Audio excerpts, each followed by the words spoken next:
गोरखपुर से जब पहली बार उदय दिल्ली के लिए निकल रहा था तो उसके पिताजी उसे छोड़ने के लिए स्टेशन तक आए थे। तब उसके पिताजी ने उससे जाते वक्त एक बात कही कि बेटा याद रखना कि तुम्हारे पिता कोई ऑफिसर नहीं है और तुम्हें पता है कि मैं एक प्राइवेट कंपनी में एक छोटी सी नौकरी करता हूं और उसमें जितने मुझे पैसे मिलते हैं उसमें यह संभव नहीं था कि मैं तुम्हें दिल्ली पढ़ने के लिए भेज पाऊं। लेकिन मैं ऐसा सिर्फ इसलिए कर रहा हूं कि मुझे तुम पे बड़ा विश्वास है कि तुम मेरे सपने को पूरा करोगे और तुम जरूर एक सरकारी नौकरी लेने में सफल होगे। उदय ने यह बात अच्छी तरीके से समझ ली थी और वो पूरे रास्ते पिता का जो यह सपना था उसे पूरा करने के लिए संकल्प ले रहा था कि मैं एक सरकारी नौकरी जरूर लूंगा। उदय को अब दिल्ली में रहते हुए करीब 2-3 साल बीत गए। काफी समय से वो तैयारी कर रहा था, लगातार मेहनत कर रहा था, लेकिन नौकरियों के हालात बढ़िया नहीं थे। सरकारी नौकरियों में संख्याएं हमेशा घटते चली जा रही थी, सीट्स हमेशा घटते चले जा रहे थे और उदय जो दिन रात मेहनत करने के बाद भी ये देख रहा था कि दिल्ली के अंदर और भी कई लोग हैं जो उससे कहीं बेहतर है।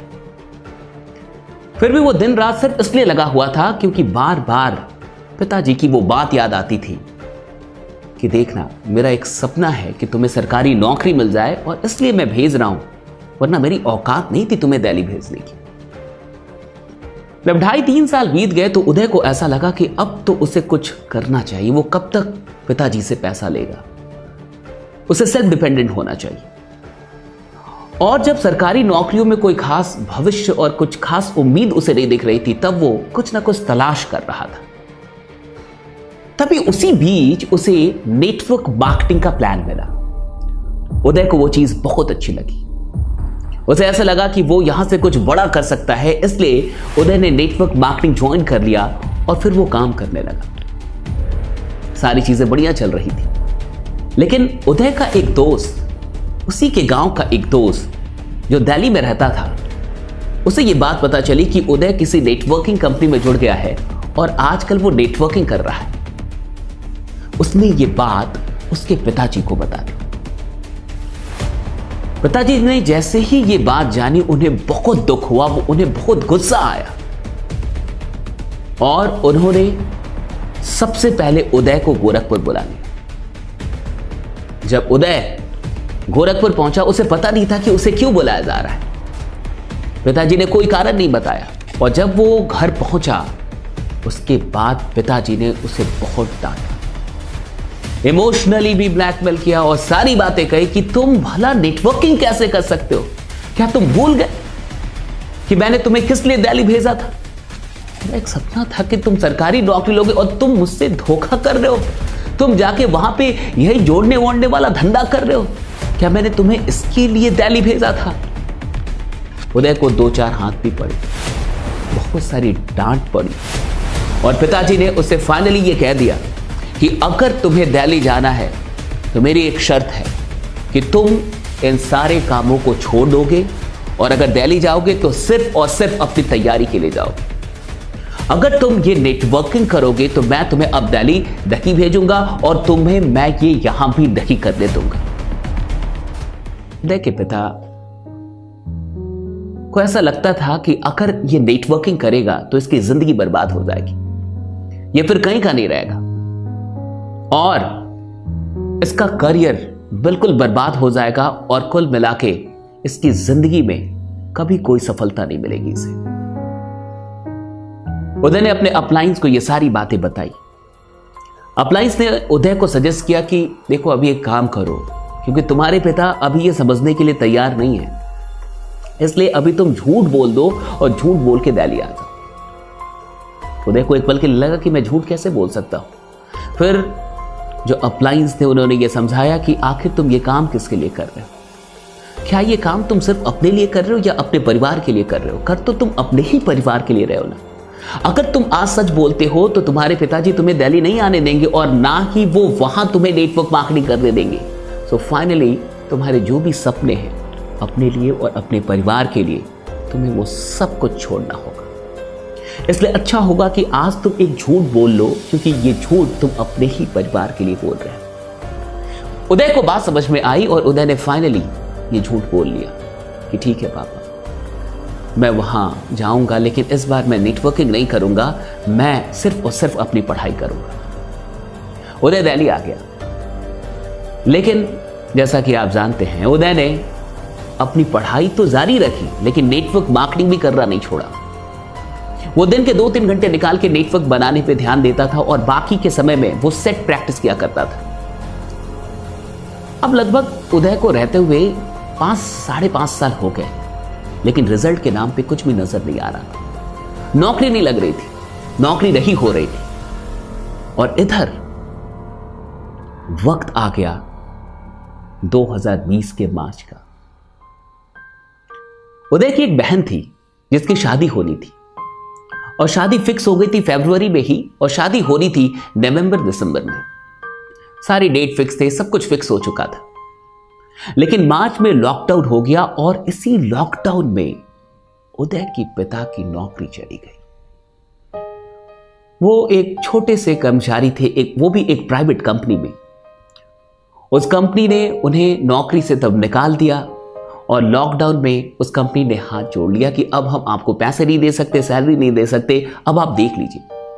उदय के पिता ने कई बार मालिक के सामने ये याचना की कि उनकी बेटी की शादी होने वाली है, सब कुछ फिक्स हो चुका है, उनको पैसों की काफी आवश्यकता है, आप प्लीज मुझे नौकरी से मत निकालिए। ये सारी चीजें की, लेकिन वो कंपनी कुछ भी सुनने के लिए तैयार नहीं थी, और फाइनली उदय के पिता को नौकरी गंवानी पड़ी। इधर जो लड़के वाले थे वो बार बार ये कह रहे थे कि पैसा हमें कब तक मिलेगा। आप बेहतर तरीके से जानते हैं कि भारत में अधिकतर शादियां हो सकता है कि पेपर पे बिना दहेज के हो, लेकिन प्रैक्टिकली वहां दहेज चलता ही चलता है।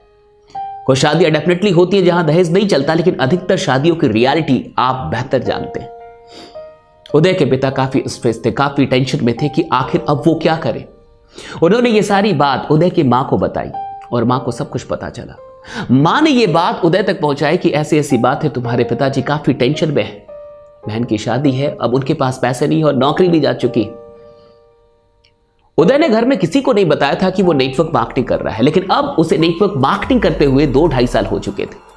उदय पैसे कमाता था, और पिताजी को बिना बताए वो मां को हर महीने 10-15 हजार रुपए भेज देता था, वो भी ये कह के कि वो ट्यूशन पढ़ाता है, और पिताजी को वो ये बात ना बताए। इस तरीके से वो मां को 10-15 हजार रुपए जरूर भेजता था, लेकिन बाकी के पैसे वो सेव कर रहा था, क्योंकि उसे डर था कि अगर पिताजी जान गए तो वो उसे फिर से दिल्ली में रहने नहीं देंगे और उसे घर वापस बुला लेंगे। उसने मां से कहा कि मां तुम टेंशन मत लो, मेरे पास कुछ पैसे हैं और बहन की शादी होगी, पिताजी से मेरी बात कराओ। पिताजी से उसकी बात हुई और उसने कहा कि पापा आप टेंशन मत लीजिए, मेरे पास कुछ पैसे हैं, मैं आपको पैसे भेजता हूं, कल आप बैंक में जाके उन पैसों को निकाल लीजिए। पिताजी को लगा कि कितने पैसे होंगे, 20,000, 30,000, 50,000, लेकिन इससे क्या होने वाला है। लेकिन फिर भी वो नेक्स्ट डे बैंक पहुंचे और उदय ने जो पैसे भेजे थे वो कुल मिला के 5 लाख रुपए थे। उदय के पिताजी को विश्वास ही नहीं हुआ, उन्हें लगा कि आखिर इतने पैसे वो कैसे भेज सकता है, वो आखिर कर क्या रहा है। उन्हें डर भी हुआ कि कहीं वो गलत काम तो नहीं कर रहा। वो घर आके उदय को कॉल करते हैं, वो सारी चीजें पूछते हैं कि तुम्हारे पास इतने पैसे कैसे आए, तुम क्या कर रहे हो, आखिर कहीं तुम गलत काम तो नहीं कर रहे हो। फिर उदय ने फाइनली उन्हें सब कुछ सच बताया कि पापा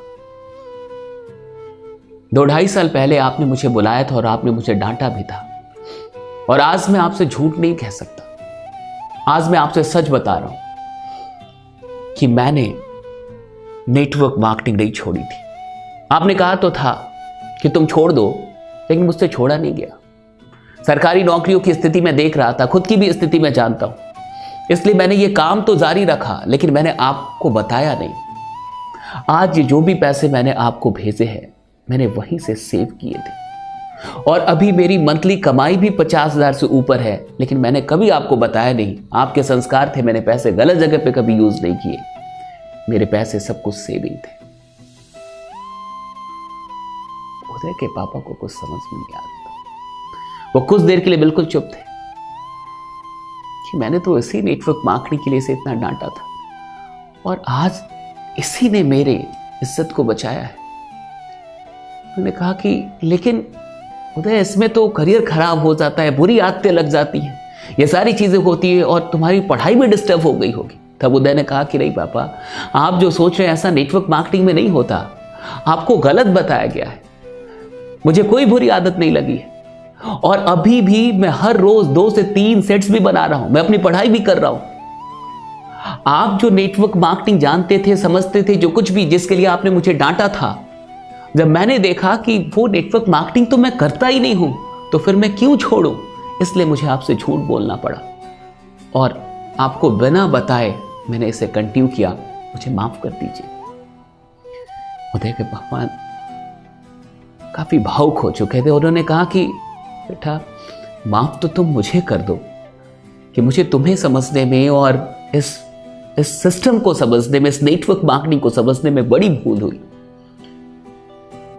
और मैं तुमसे सिर्फ एक बात पूछना चाहता हूं, बाकी तुम घर आओ तो हम लोग बात करेंगे। ज्वाइनिंग कैसे होती है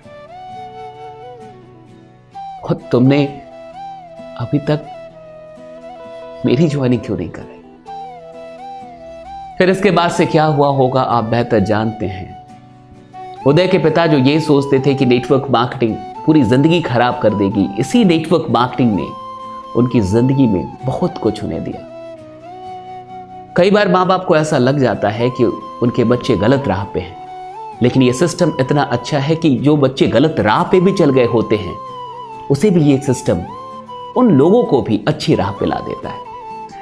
दोस्तों, आपको ये कहानी कैसी लगी मुझे कमेंट करके जरूर बताइएगा। और मैं उन लोगों से ये कहना चाहूंगा जो नेटवर्क मार्केटिंग में नहीं है, जो गार्जियंस है, एक बात हमेशा याद रखिएगा, यह सिस्टम ऐसा चरित्र देती है जैसा चरित्र आप अपने बच्चों का कभी सपने में देखना चाहते हैं कि आपके बच्चे ऐसे हो। अगर आपके बच्चे कुछ बढ़िया कर रहे हैं तो उन्हें रोकिए मत। अगर आप उनका साथ नहीं भी दे सकते तो उन्हें अपना आशीर्वाद जरूर दीजिए, क्योंकि नेटवर्क मार्केटिंग आपके बच्चों को बढ़िया बनाती है, अच्छा संस्कार देती है, उन्हें कुछ सिखाती है और उन्हें जिंदगी में आगे बढ़ना, किस तरीके से आगे बढ़ा जाता है, ये सारी चीजें यहां पे सिखाई जाती है। बाकी मैं आपसे इतना ही कहूंगा कि आप हार मत मानिएगा, बने रहिएगा, जमे रहिएगा, क्योंकि आपका जीतना सुनिश्चित है। और इस वीडियो को हर एक इंसान तक पहुंचाना मत भूलिएगा। Thank you so much everyone.